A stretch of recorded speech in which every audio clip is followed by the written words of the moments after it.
Évolue en silence, éloigne-toi et laisse-les parler. Tu es fatigué de devoir te justifier. Tu as pris des coups, tu as été méprisé, ignoré, mal compris. Et maintenant, tu préfères le silence. Tu n'as plus envie de te défendre, tu n'as plus la force d'expliquer. Tu avances en silence, tu t'éloignes doucement et tu laisses les autres parler. Si c'est ce que tu vis en ce moment, alors cette vidéo est pour toi. Parce qu'il y a une douleur que personne ne voit. Celle de te reconstruire sans faire de bruit, d'évoluer sans reconnaissance, de subir le regard de ceux qui ne t'ont jamais compris et qui continuent pourtant à parler, à juger, à t'étiqueter, comme s'ils savaient. Mais aujourd'hui, tu n'as plus besoin de prouver quoi que ce soit. Tu n'as plus besoin de crier pour qu'on te respecte. Il existe des attitudes profondément enracinées dans l'Évangile qui confondent ceux qui te méprisent sans que tu aies à lever la voix. Et c'est ce que tu vas découvrir ici. Tu as choisi de ne plus t'abaisser aux combats inutiles, de ne plus répondre à ceux qui espèrent te voir t'effondrer. Tu as choisi la dignité silencieuse, et ce choix-là, même s'il est incompris, est l'un des plus puissants que tu pouvais faire. Et parfois, ce silence pèse, parce qu'il donne l'impression que tu es seul, parce qu'il te prive de la justice immédiate. Mais ce que tu ignores peut-être, c'est que dans ce silence, Dieu travaille. Il façonne ton cœur, il purifie ta route, il prépare ta lumière, et ceux qui pensent que tu as disparu seront bientôt témoins de ce que tu deviens. Ce message n'est pas une simple réflexion, c'est une réponse à ton combat intérieur, une lumière pour ceux qui souffrent en silence, une parole inspirée pour ceux qui choisissent la paix plutôt que le conflit, le recul plutôt que la revanche. Tu n'es pas seul, ce que tu vis a du sens, et Dieu est en train d'écrire quelque chose de grand, là où les autres ne voient que ton absence. Tu es sur notre chaîne, la sagesse chrétienne. Si cette parole résonne en toi, abonne-toi pour ne rien manquer. Laisse-nous un like pour soutenir ce travail. Partage à quelqu'un qui vit la même chose. Et dis-nous en commentaire ce que ton silence signifie aujourd'hui. Commençons par la première attitude. Avancer en silence quand ils attendent ton cri. Il y a un moment dans la vie où tu comprends que répondre, c'est parfois perdre. Tu sens l'injustice monter, les mots blessants résonner dans ton esprit, et pourtant, tu restes calme. Pas par faiblesse, mais parce que tu sais que ta force est ailleurs. Le monde attend que tu cries, que tu te défendes, que tu exploses. Mais toi, tu choisis le silence. Pas celui qui fuit, mais celui qui construit. Jésus aussi a connu ce moment lorsqu'il fut accusé à tort, lorsqu'on inventa des choses sur lui. Il aurait pu démonter tous leurs arguments. Mais l'Évangile rapporte cette scène bouleversante. Jésus gardait le silence. Évangile de Matthieu chapitre 26, verset 63. Ce silence n'était pas vide. C'était un message, une réponse qui disait « Je n'ai rien à prouver à ceux qui ne veulent pas comprendre ». C'est ce même silence que tu portes aujourd'hui. Il ne t'écrase pas, il te protège. Peut-être qu'un jour, on t'a accusé de choses fausses. Peut-être qu'on t'a méprisé pour des choix justes. Et tu aurais pu tout dire, tout déballer. Mais tu as senti que ce combat n'était pas le tien. Alors tu as pris sur toi, tu as pleuré dans ton coin, et tu as avancé. C'est là que Dieu était, pas dans le vacarme de la défense, mais dans la discrétion de ton courage. Le silence du juste n'est pas un abandon, c'est une confiance. C'est croire que Dieu voit ce que les hommes ignorent. L'apôtre Pierre l'écrit avec puissance. Lui qui, insulté, ne rendait pas l'insulte, souffrant, ne faisait pas de menaces, mais s'en remettait à celui qui juge justement. Première lettre de Pierre, chapitre 2, verset 23. Le silence de Jésus était un acte de foi, le tien aussi. Avancer en silence, c'est poser un pas de foi à chaque accusation. Ce n'est pas fuir, c'est construire loin du tumulte.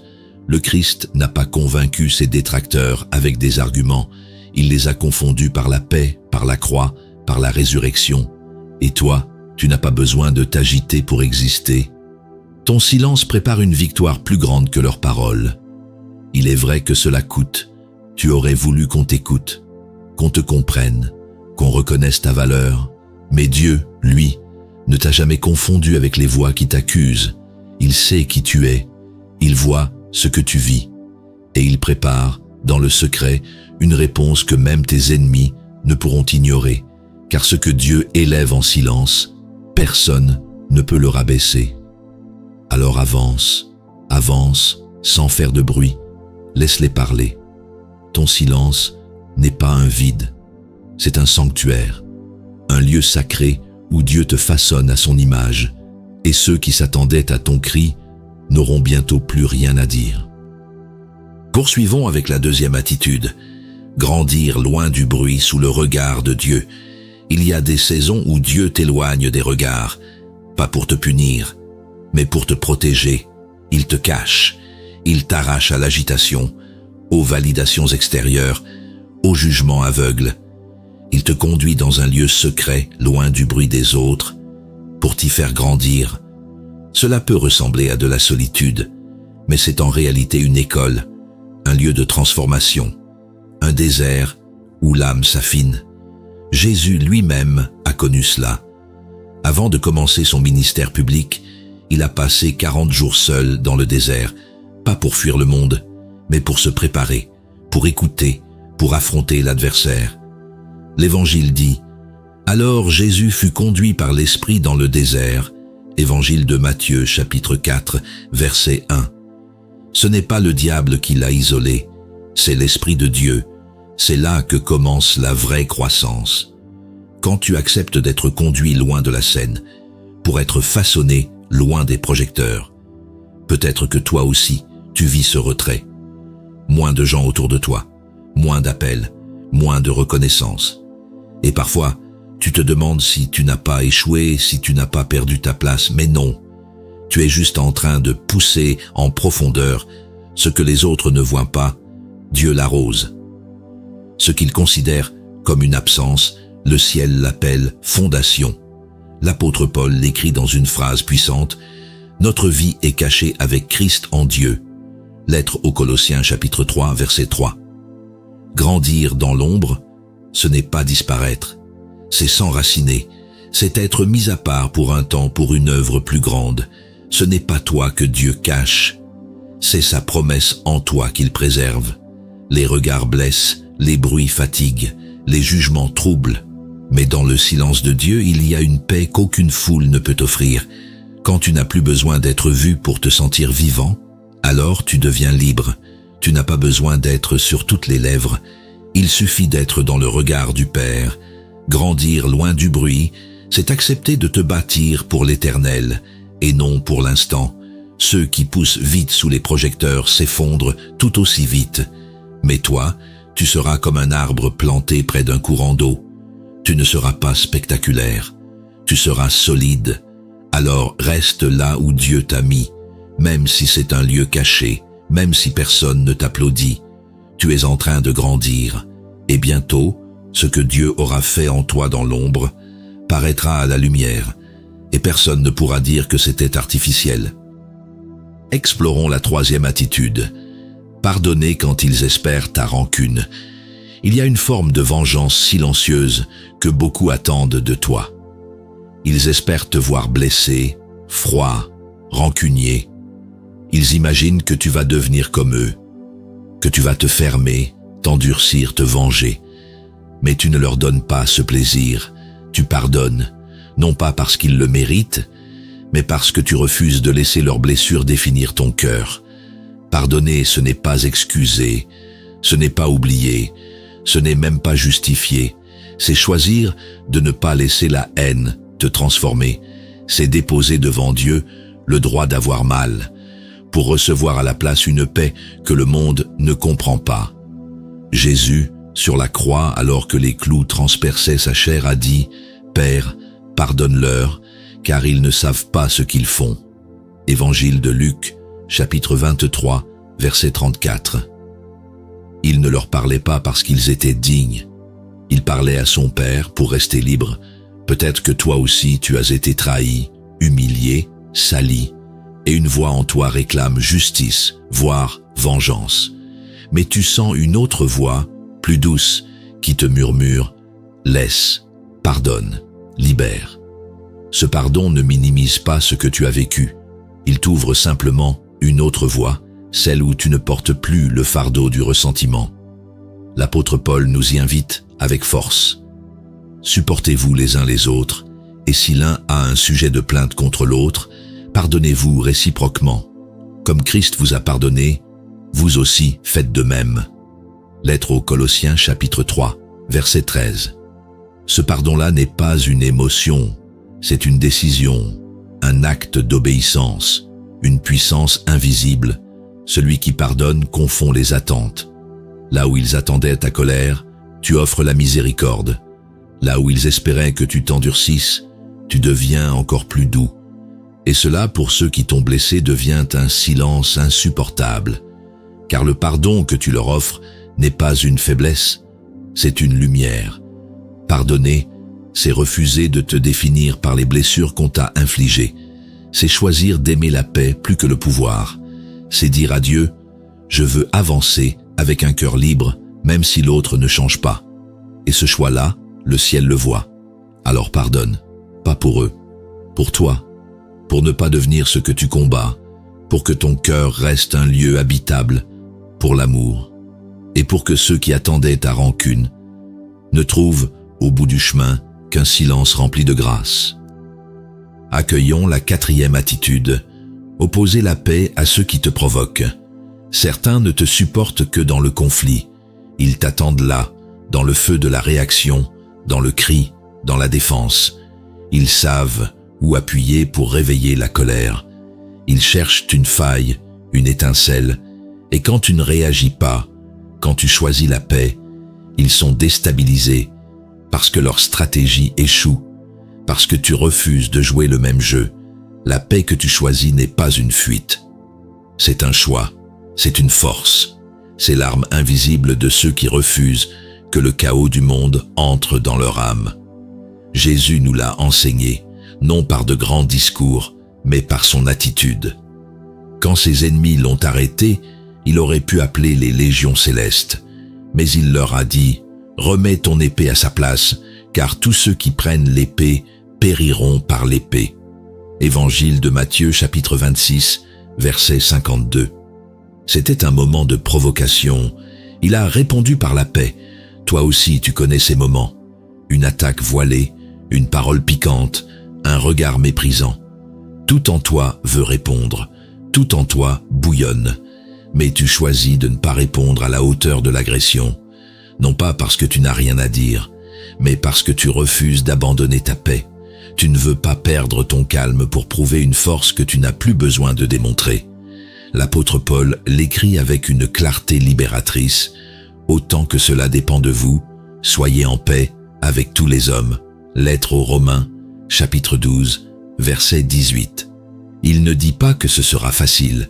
Il ne dit pas que tout le monde voudra la paix. Mais il nous invite à faire notre part, à refuser l'escalade, à choisir la lumière, même dans les zones d'ombre. Opposer la paix à la provocation, c'est changer les règles du combat, c'est désarmer sans violence, c'est rappeler sans mots que ton cœur est un territoire que l'autre ne peut plus contrôler.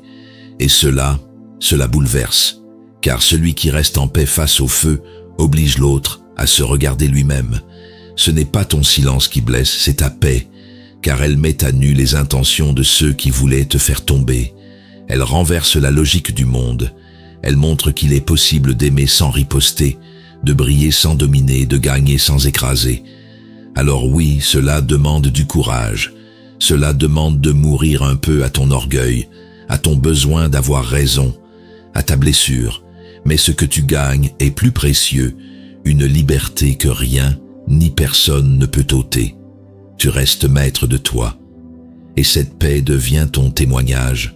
Continue de marcher dans cette paix, même quand on la bafoue, même quand elle n'est pas comprise, car celui qui sème la paix récoltera la lumière. Et ceux qui te provoquent finiront par s'épuiser, là où toi, tu continueras à avancer.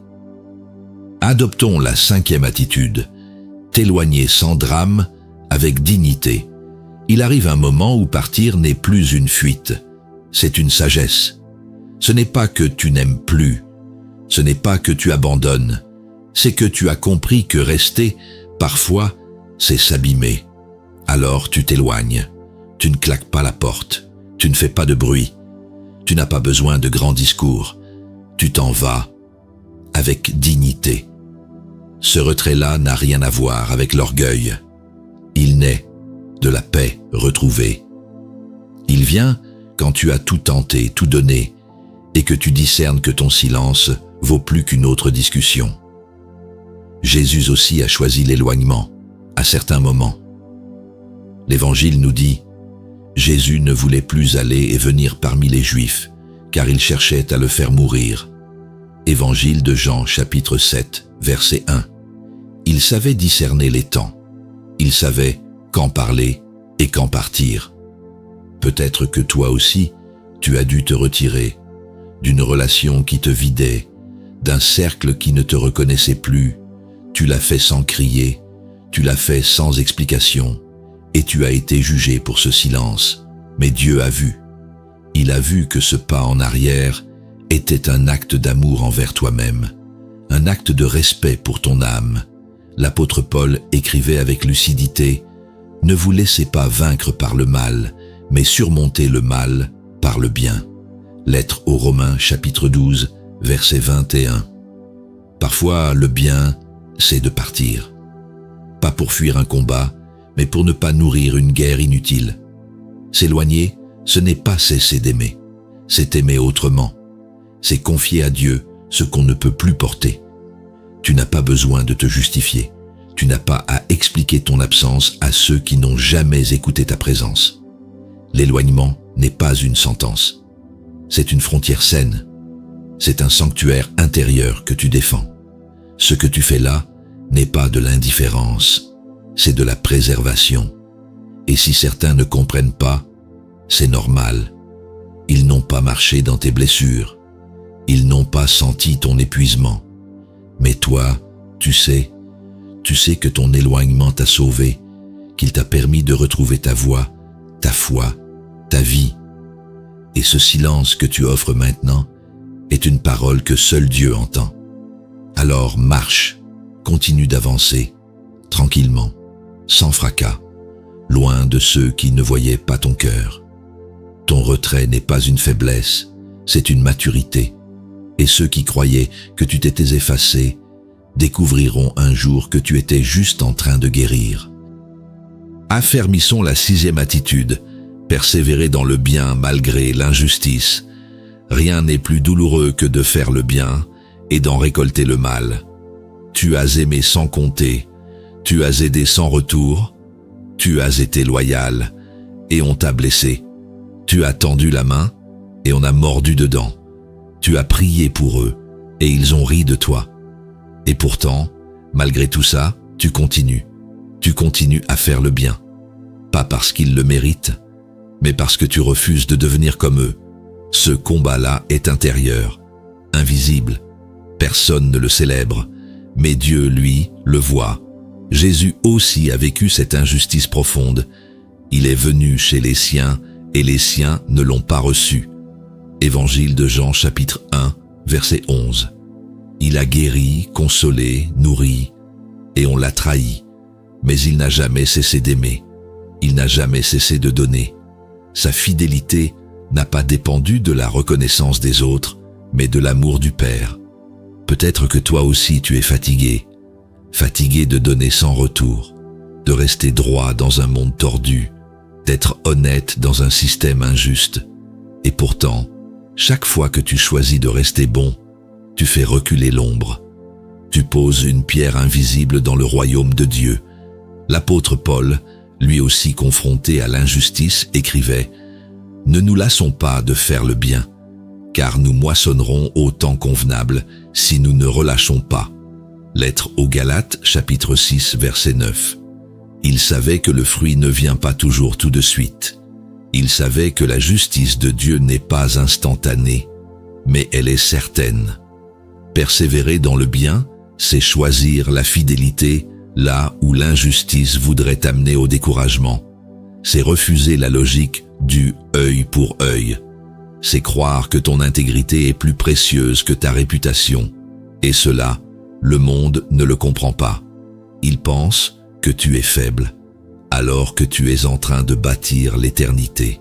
Chaque acte de bonté dans l'ombre, chaque bienfait que tu as fait sans retour, chaque pardon silencieux est une semence. Et même si aujourd'hui tu ne vois pas encore le fruit, Dieu en prend soin. Un jour, tu verras. Et ceux qui t'ont blessé verront aussi, car le bien persévérant parle plus fort que la vengeance. Quand tu ne vois plus le sens de ton endurance, rappelle-toi que Dieu n'oublie jamais. Même une simple coupe d'eau donnée avec foi est enregistrée dans le cœur du Père. Rien de ce que tu as fait avec amour ne sera perdu. La moisson divine ne se fait pas devant les hommes, mais dans l'intimité de l'éternité.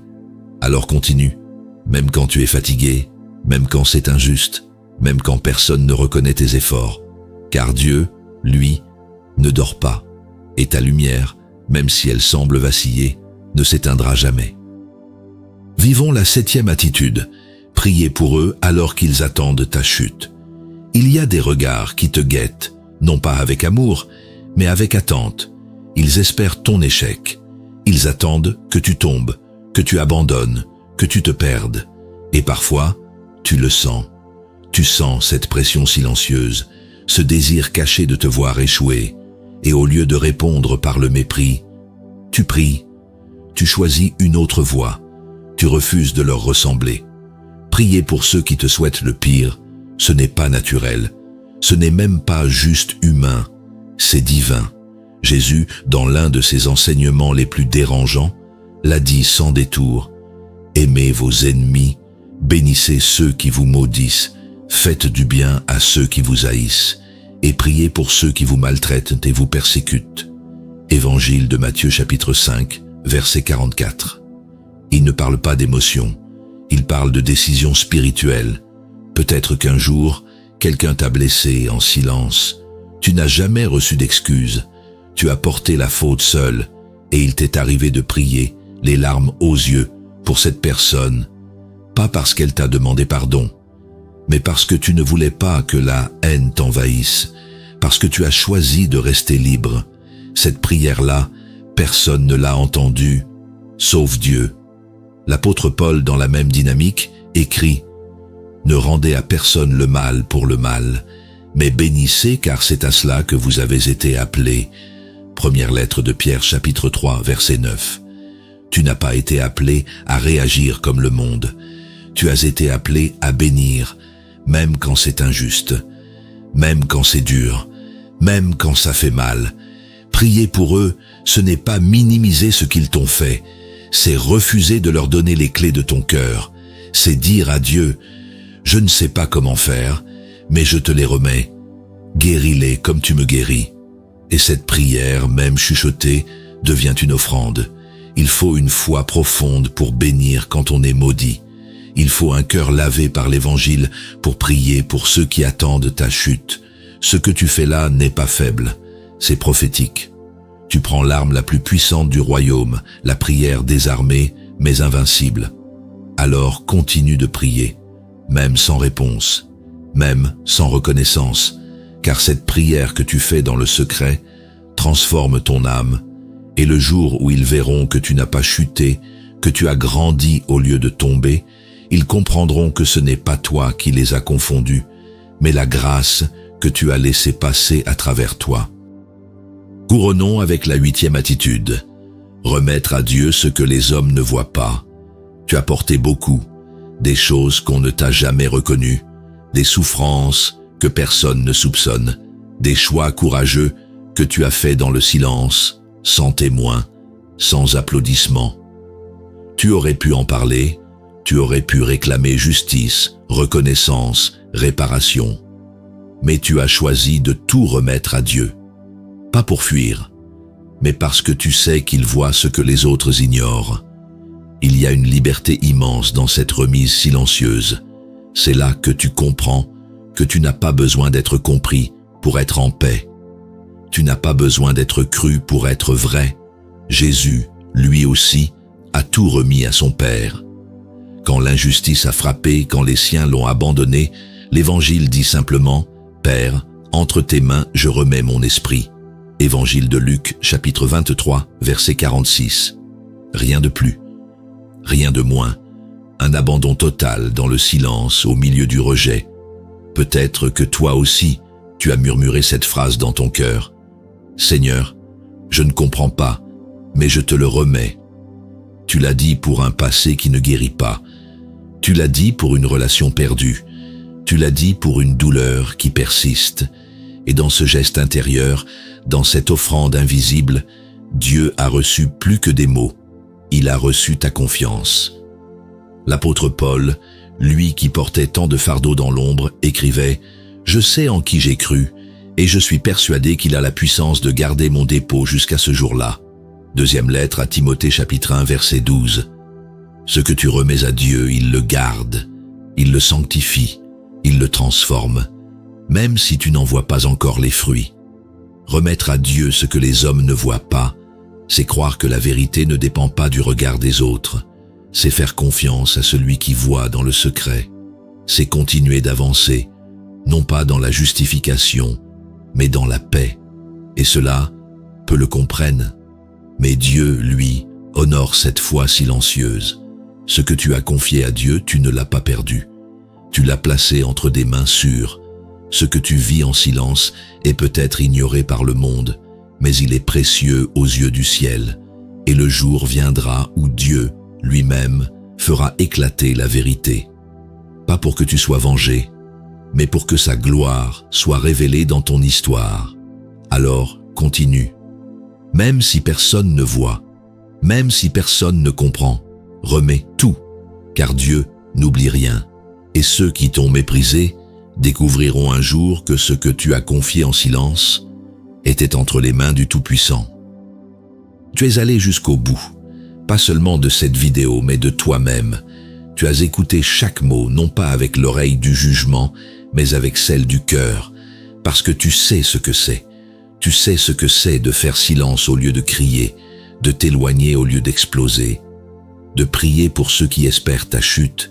Tu n'as pas juste entendu, tu as reconnu ton histoire, et si tu es resté jusqu'ici, c'est que Dieu est en train de te parler, pas pour que tu t'expliques, mais pour que tu comprennes que tu n'as plus besoin de le faire.